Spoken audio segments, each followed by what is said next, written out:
something really wrong.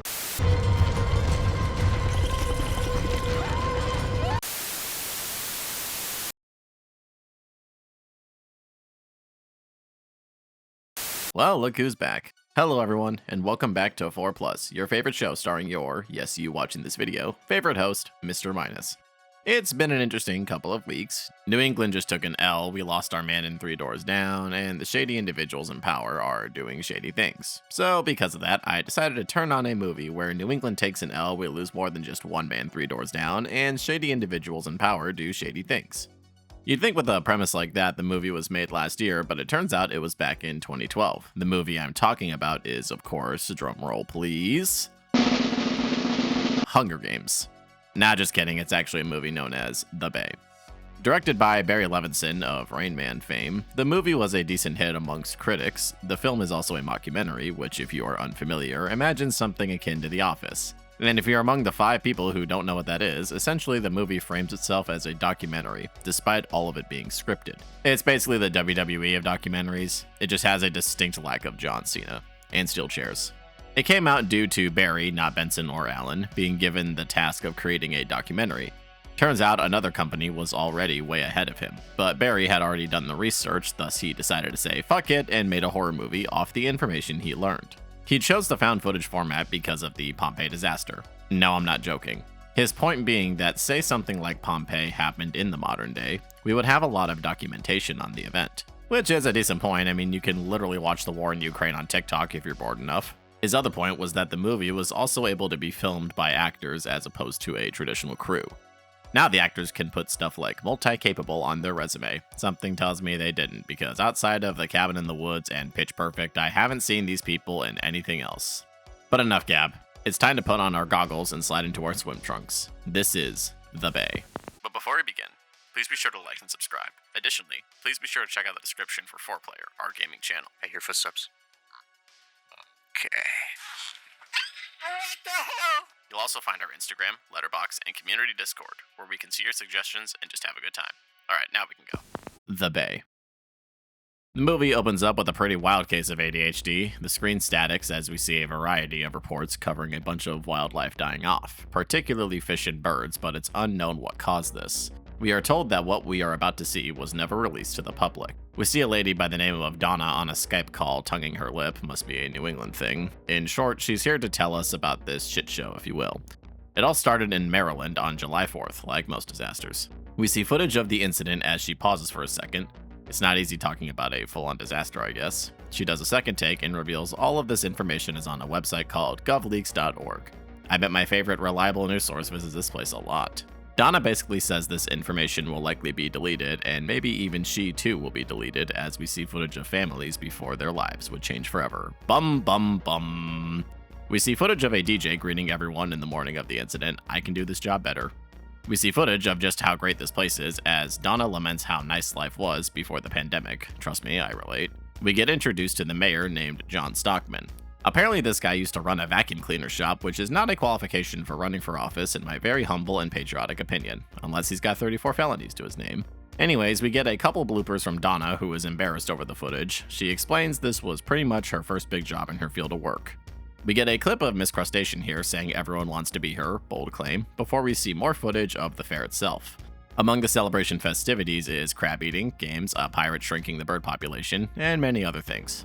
The city is said to have a population of about 6,000 and a huge concentration on the chicken industries. We see some footage of Donna and the mayor before we see night vision footage. 6 weeks before the 4th of July, 2 scientists were found dead in the water. Their cause of death is unknown, but it is believed they were measuring pollution levels. Thankfully, they kept a video diary. The news, however, blames sharks for their death. Goddamn racist media, sharks are innocent. It's the damn dolphins you gotta watch out for. Anyways, we see footage from their diary saying they're finding tons of chemicals in their samples of the water. They range from illegal PCBs, DDT, estrogen, and even Viagra. Whoever is taking Viagra and trying to fuck an octopus, please stop. You are not the Deep. You'll create a situation like this. The lady claims the toxins they found are flowing towards the city we're documenting. Their findings led to some controversy among the citizens back in May. We get footage of a man conducting espionage on federal property. He finds an abundance of chicken shit, literally, being dumped into the bay despite their leadership claiming they are working towards keeping the bay clean. The mayor in particular is proud of the desalination plant they made that supposedly keeps the water clean. The footage exposing these practices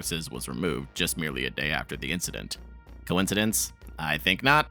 Regardless, life was going on normally until a lady with scars all over her face was found walking through the streets screaming for her husband.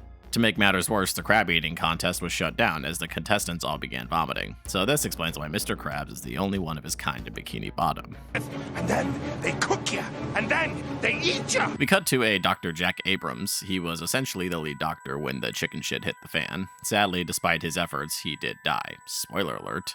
We see footage of patients revealing their symptoms to him, which prompts him to contact the CDC. The CDC is about as useful as most government entities, to the shock of no one. We cut to dashcam footage of the New England equivalent of Rick and Shane from The Walking Dead.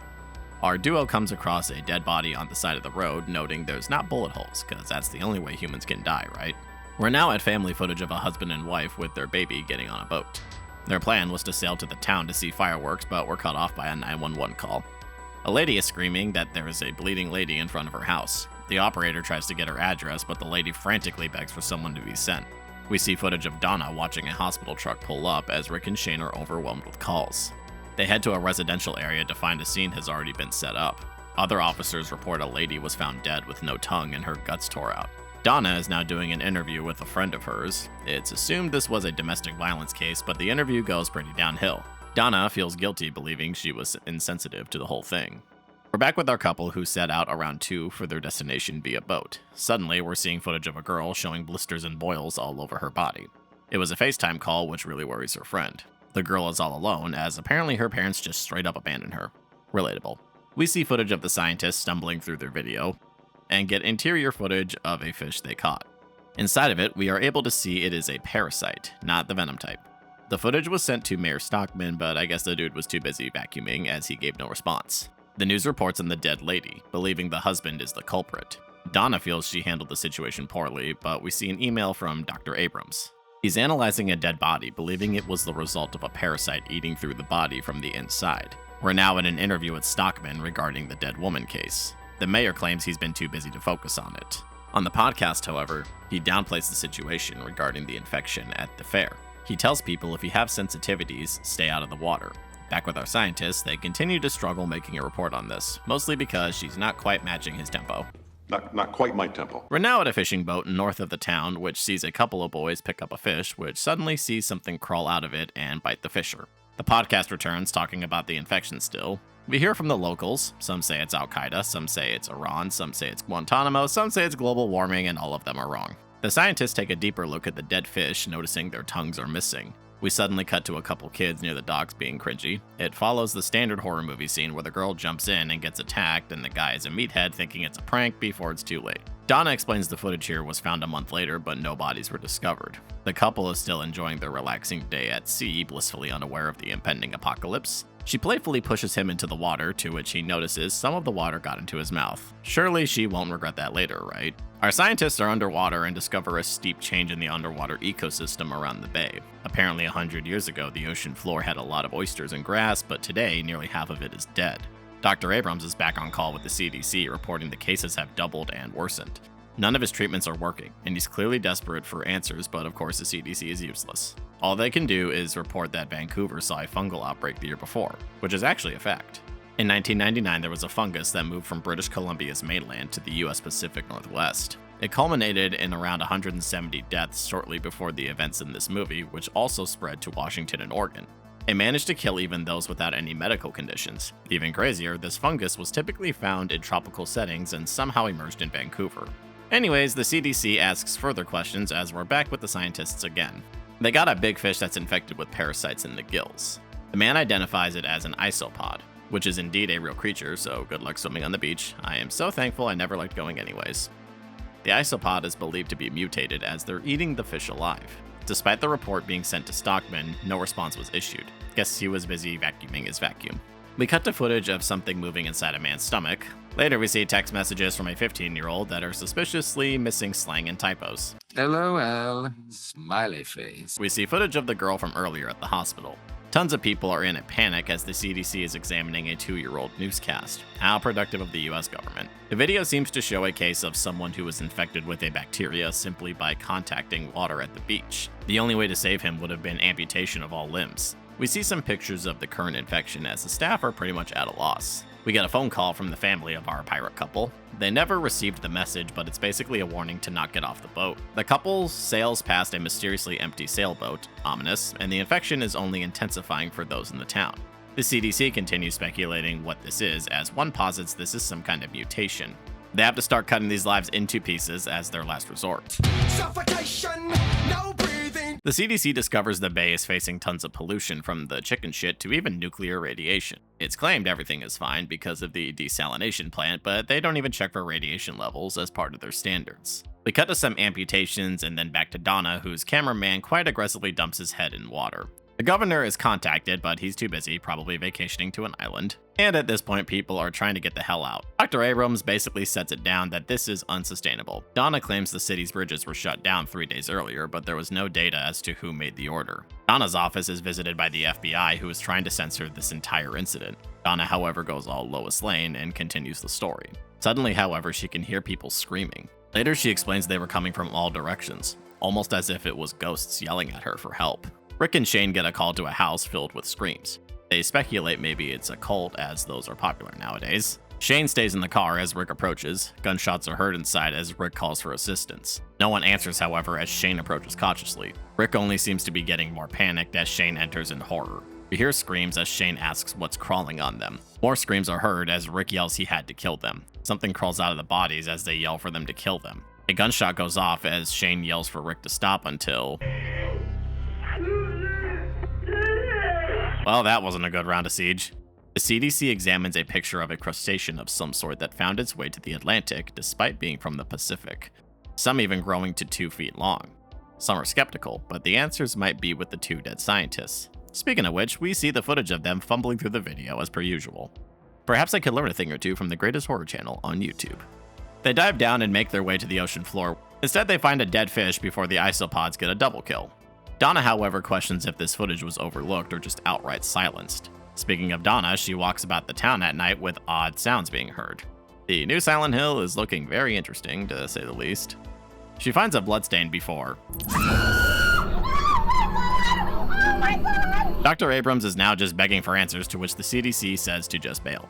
Abrams says that he's all that's left, to which the CDC says he needs to follow his staff as it's too late. Abrams, however, feels a moral obligation to these people. The girl from earlier sitting on a stairway, feeling alone and uncared for. She's remaining on the call so she can have some kind of friendship in her last moments. The sheriff drives through the city with the mayor trying to downplay this. He begs for no hazmat suits as that'll just make things go nuts. Even worse, he's calling to keep Donna's findings hidden and trusts the sheriff to keep things in check. At this point, however, all his deputies aren't answering, so he goes and picks up his boss. Donna, meanwhile, is washing her face at a fountain, quite poorly might I add. On the other side, they find a body before... the 2 run off and our couple has landed ashore. There's a distinct lack of fireworks and, well, the living, as we're told by this point 700 people are dead. The couple argue a bit before coming across a body on the floor. We cut to near 10 p.m. as the CDC is basically told the isopods are likely mutating from the steroids found in the chicken shit. All they can do now is contact the White House. Our family walks the streets of the dead. All of them are waiting for any kind of help before succumbing to the infection. They head inside one of the buildings and try to compose themselves. They try to get a call out as meanwhile the sheriff and the mayor drive about. They eventually come across Rick in his car. He comes out and seems to be doing pretty rough. I can only imagine why. The sheriff tells him to get into the car, but he refuses. The mayor just wants to ditch the guy, but the sheriff insists they help him. So, one shot to the heart later, Rick decides there's only one way out. We get more of the city and even a shot of Miss Crustacean. God, I would not want to be her right now. The couple manages to get a call out to Bill. No, not that one. Bill seems to think this is a prank, but they beg him to call someone so they can get some kind of help. Bill notices a boil on our man's neck. Midnight rolls by and Abrams is pretty much cooked. He's infected, he's alone, and the CDC has ghosted him. But I got the van. Abrams concludes it's the isopod, and the whole time they were trying to treat a virus or a bacteria. The mayor is Dominic Torettoing it through the streets before he's hit by a car. He died from his injuries, but there's no time to mourn as things are not looking great for our couple. The husband is coughing and gagging as the wife tries to comfort him. But then... turns out that push into the water was where the initial infection began. Thus, the parasite took its toll. We see a call from the Department of Homeland Security to the CDC. The department references the deaths of the scientists, which bewildered them. The situation was handed to multiple organizations until it was concluded it was a parasite. The wife, meanwhile, gets into a car with her baby and... she fights it off as the powers that be discuss shutting down the entire bay.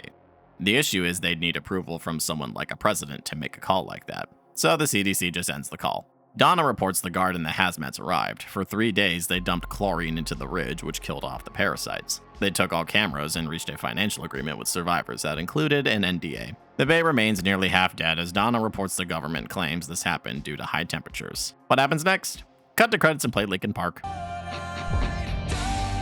The movie itself is fine overall. I'd say the budget holds it back in a way, but the part I feel that actually is scary is its depictions of a neglectful government and its tackling of real issues involving pollution in our water supply. There have been many incidents across the states of there being unsafe water, most notably Flint, Michigan's water being outright brown. And don't even get me started on the damn situation in Biloxi, Mississippi. These aren't even the only ones that have happened across America. Even worse, the situation at Chesapeake Bay is not much better than those I just mentioned. According to studies, more than 3/4 of the water is actually infected with chemicals, even if it's just partial. Not to mention, in recent times, the US government has shown its ability and willingness to completely cover up horrific actions on a massive scale. It may be a generic cliche in movies for the government to be shady, but it's getting harder and harder to find it unbelievable as a plot point. The plot of killer isopods due to pollution may sound like Daily Bugle headliners, but the fact the US government would cover this up and avoid justice for the victims remains a chilling truth many of us can't help but find to be too realistic. And I think that's where the terror lies. While watching people with creatures crawling in and out of them as their tongues fall out is scary, the censoring of justice and information by an entity meant to protect us is all the more terrifying. On the surface, this may just be another found footage horror movie, but its undertones are too real to ignore. Unclean water is a scary thought in general, as if you can't trust your own nourishment, well, what can you trust? Combine that with it being linked to GMOs for production of food, and it really makes you wonder just how safe anything we've been consuming is. And with the history of the FBI censoring journalists in recent memory, how can we be so sure something as basic as our food and water is something we can trust? Another aspect of the movie I found hauntingly realistic is the scene where the viewers called and spoke outlandish theories. The majority of their theories were baseless claims of eco-terrorism against foreign powers. The scene is sadly humorous, really. There are people that have no knowledge of what is happening, yet we had scientists reporting on this for months. They tried warning the leadership of pollution leading to dangerous evolution, yet they were ignored. And now people are pointing fingers at the wrong people. It's chilling to see that such things occur in reality where many times those in charge are responsible for the suffering of its citizens, yet are never held accountable. And how many things could have been avoided had simple measures been taken, or if professionals were taken seriously. But at the end of the day, who knows? Maybe I'm reading too deep into it. It is a movie with tongue-eating isopods. Overall, I give the movie a 7 out of 10. It's got decent quality, and I find it to be interesting in its depiction of a town falling into infection with the mockumentary format. At times, I felt its own budget was holding it back, however, and the story at times moved a bit too fast for my dim-witted ass. Well, what an amazing deep dive that was. We here at 4Plus appreciate your support every week, and we always look forward to hearing from you guys. We're grateful for every one of you and can't wait to make more memories with all of you. Now, if you'll excuse me, I'm feeling a little thirsty. Perhaps I'll drink some water.